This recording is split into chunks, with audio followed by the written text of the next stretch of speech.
کشمیر میں شادی بیاہ کا سیزن شروع ہو چکا ہے، جس کے ساتھ ہی سونے کی خریداری میں نمایاں اضافہ ہمیں دیکھنے کو مل رہا ہے۔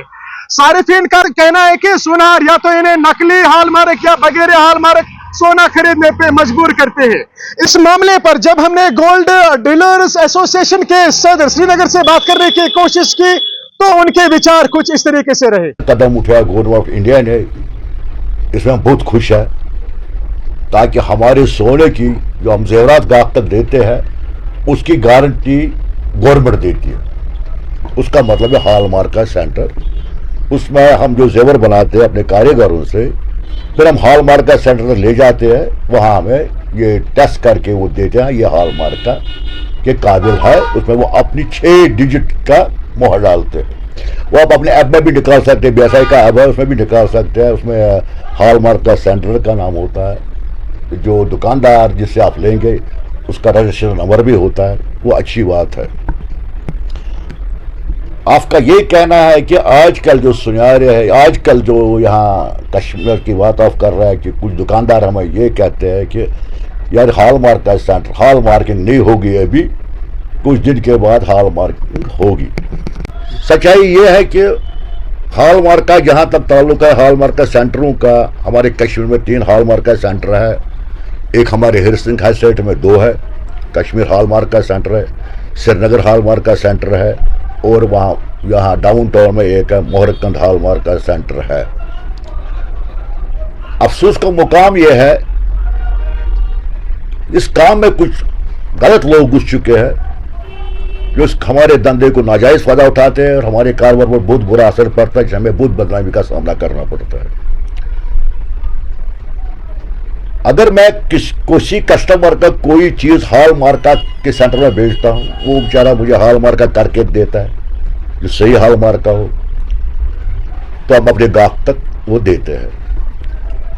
آج کل یہاں نیا دھندا چلا ہے، کچھ لوگ نقلی ہال مارک کا جو وہ سسٹم ڈالتے ہیں۔ اگر میرے چیز کی وہ ہال مارکنگ ہوتی ہے، اسی کا کاپی کر کے دوسرے چیز پر ڈالتے ہیں۔ جب وہ ہال مارک کا سینٹر جو ہے ان کو بہت حساب کتاب دینا پڑتا ہے، ہر مہینے کتنا کیا کہ وہ گورنمنٹ کے پاس ریکارڈ ہوتا ہے۔ اور جو BSI والے ہیں، بیورو انڈیا اسٹینڈرڈ، جن کے انڈر ہال مارکنگ سینٹر آتے ہیں، وہ ہر مہینے ہمارے مارکیٹ میں گھومتے ہیں اور اپنی مرضی سے وہ ہمارے سیب سے کوئی چیز اٹھاتا ہے، اپنے ساتھ لیتا ہے، اور وہ پھر وہاں وہ اپنے ذریعے اس کو ہال مارکنگ کرتے ہیں کہ دکاندار صحیح بیچتا ہے اور ہال مارکنگ صحیح ہوئی کہ نہیں ہوئی ہے۔ اگر ہال مارکنگ صحیح نہیں ہو تو اس کے لیے ان کو 2 سال سزا اور 2 لاکھ روپے جرمانہ ہے۔ وہ دکاندار کے لیے بھی وہی سیم ہے، اور ہال مارک کا سینٹر کی لائسنس ضبط ہو سکتی ہے۔ اب یہاں جو رواج نکلا ہے، کچھ لوگ جو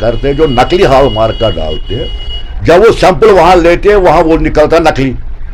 مارکنگ ہوتی ہے ہال مارک کا سینٹر کی، وہ اس بیچارے کی نہیں ہوتی ہے، ایکچولی کاپی ہوتی ہے، ان کو تنگ کیا جاتا ہے، ان کی لائسنس کینسل کی جاتے۔ اس وجہ سے ہمارے ہال مارک کا جو ہے ٹیم ہے، ان کی یہی ڈیمانڈ ہے گورنمنٹ آف انڈیا سے، BSI والوں سے، کہ آپ مہربانی کر کے تک پہنچے غلط کون ہے۔ غلطی کا شکار کوئی اور ہوتا ہے، پکڑتے کسی نردوش آدمی کو جو بے قصور ہوتا ہے۔ اس لیے انہوں نے گورنمنٹ تک اپنی آواز پہنچایا کہ تب تک ہم ہال مارکنگ نہیں کریں گے، اپنے سینٹر بند رکھیں جب تک نہیں پہنچ گیا اصلی مجرم کون ہے۔ یہی اس وقت ڈسپیوٹ ہے۔ ہاں، ہم گاہک کو بولتے ہیں بھیا ہال مارکنگ اس وقت نہیں ہوتی ہے۔ ہال مارکنگ جو ہے یہاں باہر سے ہی مال آتا ہے، اس میں ہال مارکنگ ہوگی۔ جو یہاں کا بڑا لوکل ہے، جو ہماری لوکل پروڈکشن ہے، اس میں اس وقت ہال مارکنگ جب تک وہ اسٹرائک سے نہیں اٹھیں گے، جب تک ان کو گورنمنٹ کوئی مطمئن جواب نہ دے۔ ہم نے بھی ایز ایسوسیشن کا فرض بنتا ہے کہ ہم یہ آواز BSI تک پہنچائے۔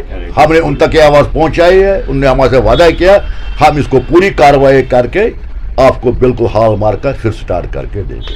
عوام سے یہ میں کہتا ہوں کہ اگر آپ کسی دکاندار سے کوئی زیورات اٹھائیں گے، اگر اس کو ہال مارک کا سینٹر اس وقت جو بند ہے اس میں اپنے ووچر پر لکھے کہ بھائی ہال مارک کا سینٹر از کلوزڈ،